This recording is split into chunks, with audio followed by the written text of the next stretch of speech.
Asthma রোগীরা কখন বুঝবেন যে আপনার অ্যাজমা অ্যাটাক আসতে যাচ্ছে, বা আর্লি লক্ষণগুলো কি কি অ্যাজমা অ্যাটাকের?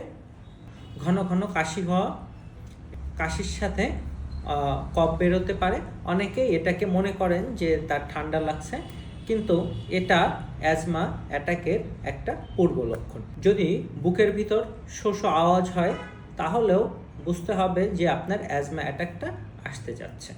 যদি অল্পতে হাঁপিয়ে যান বা অল্প কাজে শ্বাসকষ্ট শুরু হয়, সেটাও কিন্তু অ্যাজমা অ্যাটাকের একটা পূর্ব লক্ষণ।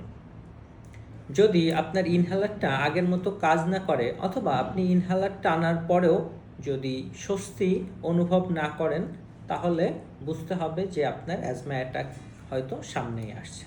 রাতে যদি শ্বাসকষ্টের জন্য ঘুম ভেঙে যায় বা ঘুম ভাঙার সাথে সাথে কাশি হয়, তাহলে এটাও আপনার অ্যাজমার একটা ওয়ার্নিং সাইন।